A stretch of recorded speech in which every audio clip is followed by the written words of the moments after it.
Welcome to the Cat Cannabis Show, everyone. I am your host, Kathleen O'Keefe-Kanavos, but my friends call me Kat, so I hope you will too. I am the co-author with Dr. Larry Burk of the #1 in new releases on Amazon, Dreams That Can Save Your Life, Early Warning Signs of Cancer and Other Diseases. So there's such an interest now in dreams. There has always been an interest in dreams. And a lot of people think that dreams are new age, or the fact that dreams can diagnose our life or give us guidance from the other side, to have our loved ones come back into our dreams and say, you shouldn't be dating so-and-so. It could affect your health because you'll be really depressed. Those are the kinds of things that we really need to listen to. So what I want to talk to you today about is a chapter that is in my book, Dreams That Can Save Your Life, Early Warning Signs of Disease, of Cancer and Other Diseases.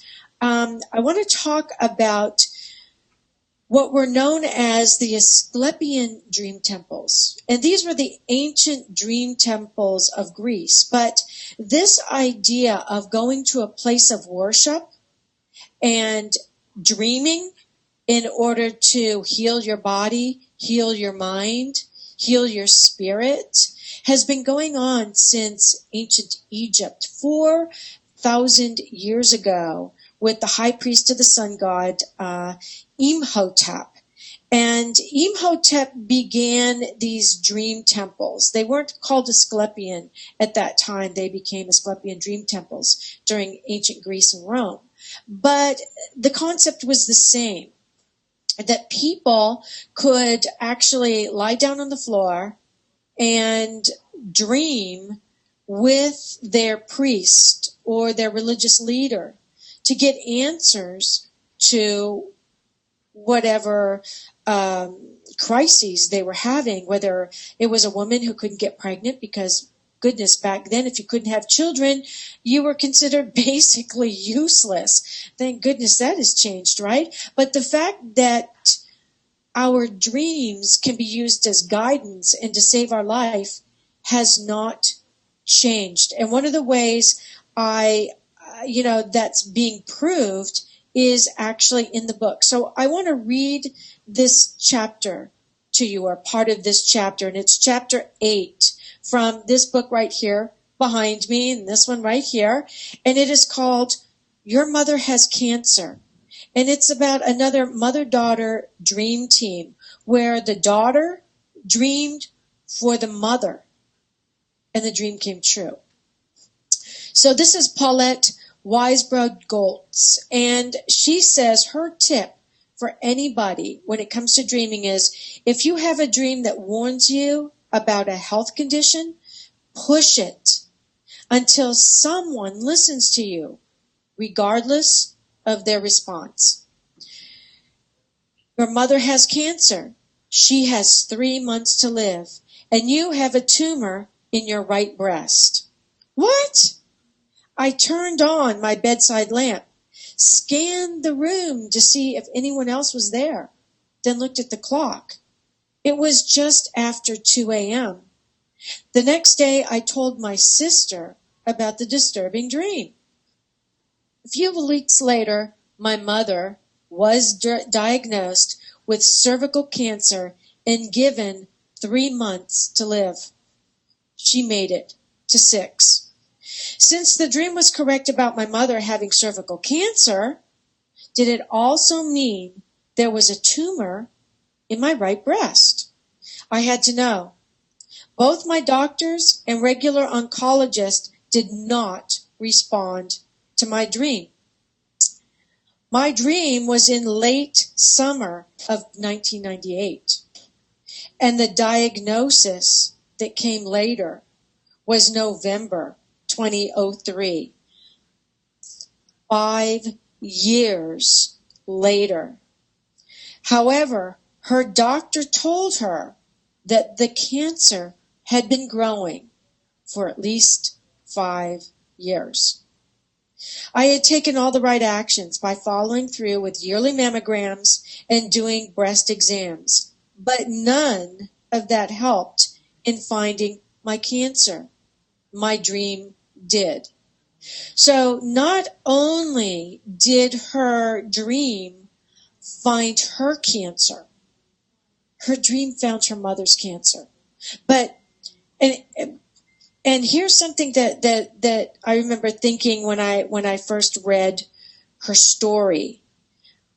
Was her dream diagnosing her mother's cancer? Yes, quite possibly. But the dream also told her that her mother had a very short period of time to live. So was it in fact preparing her?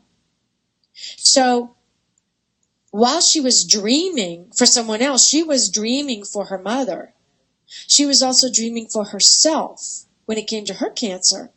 And she was also dreaming on both of those levels to prepare herself to go through cancer while she may very well have still been grieving for her mother.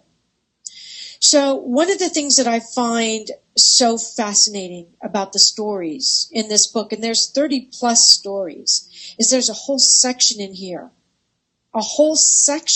in here on dreaming for others. Something that is even in the Bible. If those of you watching now saw our panel, Dreams in the Bible, you know that there were dreams that the reverends were talking about that were people dreaming for others. For instance, Daniel, the dream of Daniel and King Nebuchadnezzar. King Nebuchadnezzar in the Bible has a dream, and he calls all of his people together, all of his advisors, and says, okay, I had a really, really bad nightmare. If you can't tell me what my nightmare was and what to do about it and interpret it for me, I'm going to kill you all. And so right away, they're all running for the hills. They're running home to pack up and get out of town. And along comes Daniel, and he says, I can't dream for others. It's not that I'm coming up with the interpretation. God is. But there is a triangle effect that goes on here. He went home, and with two other friends, he actually dreamed King Nebuchadnezzar's dream. Went back the next day when the guards were on their way to kill all the other people and said, I got the answer. And he told King Nebuchadnezzar his dream, what it meant, and what he needed to do, which not only saved all the lives of the other court people who were supposed to be his dream interpreters and his guidance people, but it saved Daniel's as well. So this idea of dreaming for others has been going on since before the Bible, since before time. And it's nothing new, but it's being newly rediscovered. So if you'd like to read more about dreams that can save your life, and also about how you can dream for others, go to Amazon, Dreams That Can Save Your Life, Early Warning Signs of Cancer and Other Diseases. Thank you so much for being with us tonight, and I will see you next Tuesday, same time, same place. Until then, remember, everybody dreams, but some dreams save lives. Good night, everyone.